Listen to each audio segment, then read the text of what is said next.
సిరిసిల్లలో పంచాయతీ ఎన్నికల్లో గెలిచిన బీఆర్ఎస్ అభ్యర్థులను మాజీ మంత్రి కేటీఆర్ సన్మానిస్తున్నారు. లైవ్ లో చూద్దాం.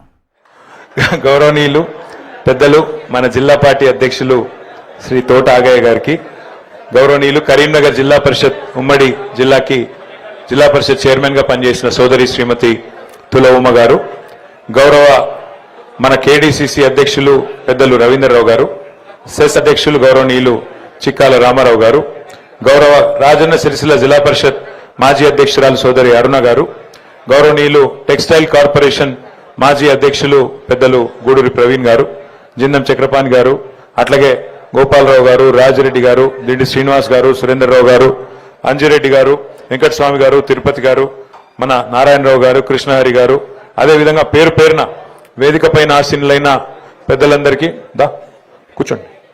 గంగసాయమ్మ గారు కూర్చోండి, అక్కడ కుర్చీలు అయిపోయింది, కూర్చోబెట్టుర్రి. రాయారాం గారు గెలిచినందుకు శుభాకాంక్షలు, కూర్చోండి, ఒక్క 2 నిమిషాలు సన్మానం ఉంటుంది.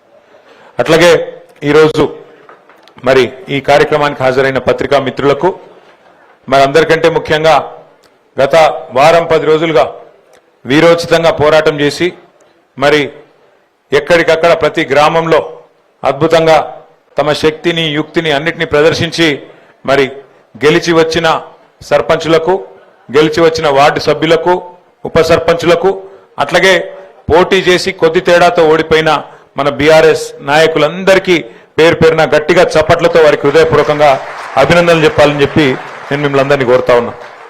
ఇది నిజంగా కూడా చెప్పాలంటే పార్లమెంటు గెలుచుడు అల్కగానే, కానీ పంచాయతీలో గెలుచుడు కష్టం. ఎందుకంటే పార్లమెంట్లో మీరు చూస్తూనే ఉన్నారు, కరీంనగర్ పార్లమెంట్లో ఏం చేయకపోయినా ఒక ఆయన గెలుస్తూనే ఉన్నాడు. మీరు 2 సార్లు ఉత్తగానే ఏం చేయకుండా గాలి మాటలు చెప్పుకుంటే గెలిచిపోతున్నాడు.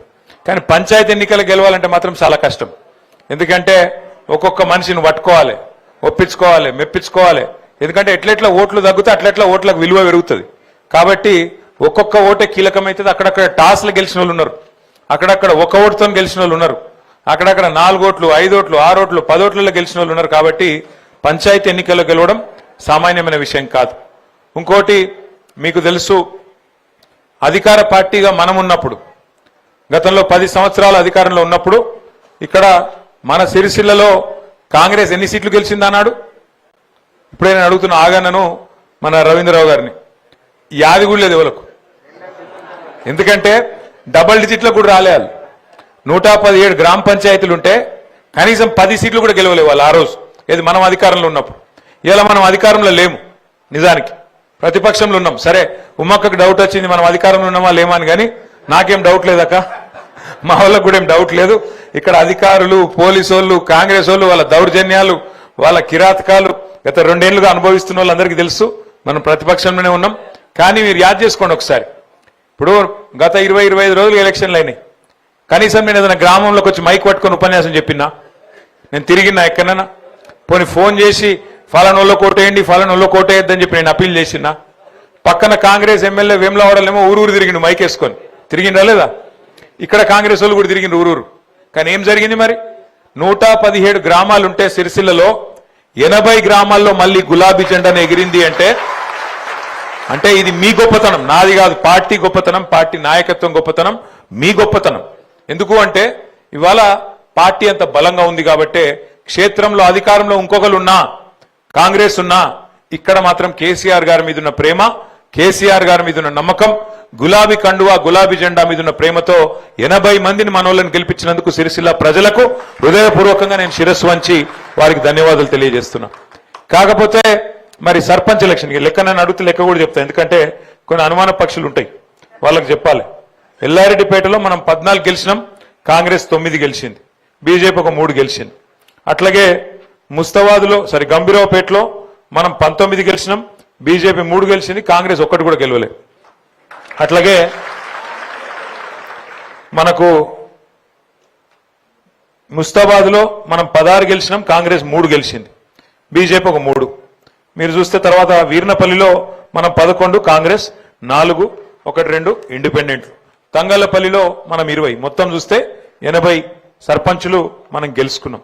అయితే ఇక్కడ మీ అందరితో నా ప్రార్థన ఒకటి, నిన్నటి దాకా సర్పంచ్ ఎలక్షన్లు జరిగినప్పుడు కొన్ని దగ్గరలో మనోళ్ళే కొట్లాడారు. అటు మనోళ్ళే ఇటు మనోళ్ళే, ఇంకా 2 కాదు, అక్కడకన్నా అయితే 3-4 కొట్లాడారు. కొట్లాడినప్పుడు ఎవరికి ఏం చేయాలనో అర్థం కాలేదు నిజానికి.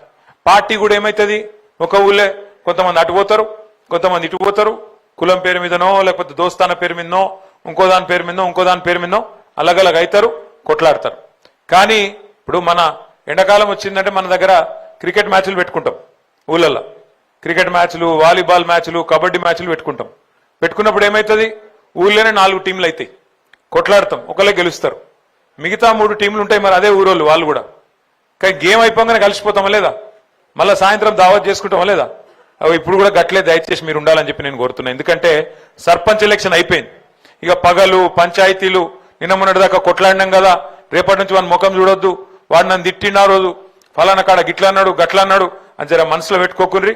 ఎందుకంటే మళ్ళీ 4 రోజులకే మళ్ళీ ఎలక్షన్లు ఉన్నాయి. ఇప్పుడు మనకు మళ్ళీ జిల్లా పరిషత్ ఉన్నది, మండల పరిషత్ ఉన్నది, ఈసారి కారు గుర్తుంటది, కేసీఆర్ గారు ఉంటారు.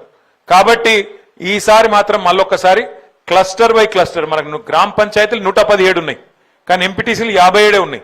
కాబట్టి ఈ 117 నేను గౌరవ జిల్లా పార్టీ ప్రెసిడెంట్ గారిని, మా మండలాల అధ్యక్షుల్ని కూడా నేను కోరుతా ఉన్నా, ఏ క్లస్టర్కో ఆ క్లస్టర్, 2 ఊర్లు ఉంటే 2 ఊర్లు, 3 ఊర్లు ఉంటే 3 ఊర్లు, ఒక టీం చేసి ఇప్పటి నుంచే ఒక లెక్క, ఒక ఆలోచన, 57 ఎంపీటీసీలకు గాను 5 జెడ్పీటీసీలకు గాను మన ప్రణాళిక ఏంది, నిన్నటిదాకా కొట్లాడినాం సరే, మరి రేపటి నుంచి మనం ఎట్లా పనిచేద్దాం, ఎట్లా 57 ఎంపీటీసీలు గెలుచుకుందాం అనే దిశగా ఇప్పటి నుంచే మన ఆలోచన మొదలు కావాలి.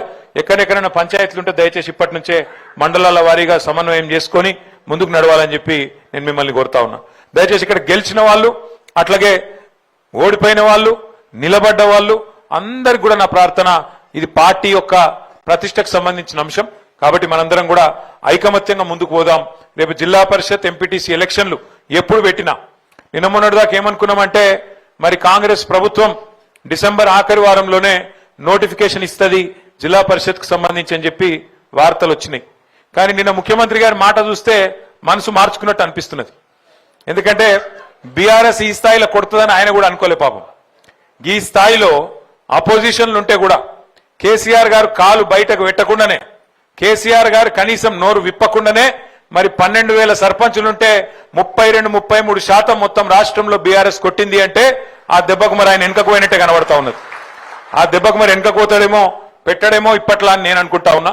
కానీ దబ్బన పెడితే కూడా తయారుందాం, ఎక్కడోళ్ళం అక్కడ మనం ఇంతజాం చేసుకుందాం, ఎక్కడోళ్ళం అక్కడ ప్రణాళికలు రూపొందించుకుందాం. ఇక ఓడిపోయిన అభ్యర్థులు ఉంటారు, తక్కువతో ఓడిపోయిన ఉన్నారు. మన తంగలపల్లిలో మండల కేంద్రంలో 30 ఓట్లతోనే పాపం అంకార రవీందర్ గారు, గంత పెద్ద ఊళ్ళే 30 ఓట్లు అంటే ఏముంటది, 0.0002% అది ఉంటుంది, దాన్ని లెక్క తీస్తే ఒక గంతతో పోయింది. నేను ఓడిపోయిన క్యాండిడేట్లను కూడా నేను కోరుతా ఉన్నా, దయచేసి మీరు కూడా జనంలో యాక్టివ్ ఉండండి. ఓడిపోయినామని చెప్పి బీరిపోకండి, ఓడిపోయినామని చెప్పి దుప్పటి కప్పుకొని ఇంట్లో వండుకోవద్దు. చలికాలం నాకు ఎరికే, కానీ అట్లా అని చెప్పి ఇంట్లో ఉండొద్దు. ఎందుకంటే ఓడిపోయినాక ఇల్లు తిరిగి థ్యాంక్స్ చెప్పి రావాలి. ఓట్లు వేసిరు మీకు అందరు, గెలిచిన వాళ్ళు చెప్పాలి, ఓడిపోయిన వాళ్ళు కూడా చెప్పాలి. గెలిచిన వాళ్ళు కూడా నేను గెలిచిన కదా, ఇక నేను 5 ఏళ్ళు మళ్ళా ఎలక్షన్ కొట్లాడేది లేదు, నాకేందంటే నడవది. కంపల్సరీ ఇంటింటికి పోవాలి, దండం పెట్టాలి. ఎవరెవరైతే ఎలక్షన్ ముందు కలిసినరో, ఎవరెవరైతే ఎలక్షన్ ముందు ఓటేయమని కోరుకున్నారో, మీరు కోరినరో, అందులో కొంతమంది మీకు వేయలే, అయినా సరే మీకు తెలుసు వాళ్ళు వేయలేదని కూడా మీకు తెలుసు, అయినా సరే పోవాలి. అయినా సరే పోయి ఒక రౌండ్ దండం పెట్టి వాళ్ళందరికీ కూడా ధన్యవాదాలు చెప్పి నేను మీకు అందుబాటులో ఉంటా, మీకు సేవ చేస్తా, ఏ అవసరం ఉన్నా నాకు చెప్పండి అని చెప్పి అటు గెలిచిన వాళ్ళు, ఇటు ఓడిపోయిన వాళ్ళు, మన వాళ్ళందరూ కూడా దయచేసి రాబోయే 2-3 రోజులు మరి ప్రజల్లోనే ఉండాలని చెప్పి మనస్ఫూర్తిగా నేను కోరుతున్నా. పోతారా లేదా? పోతామంటూ గట్టిగా సపోర్ట్లు కొట్టరు దయచేసి ఒక్కసారి. మరి సపోర్ట్లు కొట్టినట్టు కాదు, నిజంగా పోతారా లేదా నేను చూస్తా. Thank you. తర్వాత ఇంకొక మాట కూడా నేను మీకు విజ్ఞప్తి చేయాలి. సరే, జిల్లా పరిషత్ ఎలక్షన్లు, మండల పరిషత్ ఎలక్షన్లు అవి వచ్చేటప్పుడు వస్తాయి, వాటిని కొట్లాడదాం. ఈ లోపల పెద్దలు కేసీఆర్ గారు కూడా మనకు ఒక బాధ్యత పెడతా ఉన్నారు. సార్ ఏం చెప్పిందంటే, ఒకవేళ ప్రభుత్వం గనక ఎలక్షన్లు పెడితే కొట్లాడదాం, ఎలక్షన్లు లేని పక్షంలో మన పార్టీ మరి జనవరి మాసంలోనే కొత్తగా సభ్యత్వ నమోదు కార్యక్రమం, కొత్త గ్రామ కమిటీలు, కొత్త మండల కమిటీలు, అట్లాగే జిల్లా కమిటీ కూడా కొత్త ధనంతో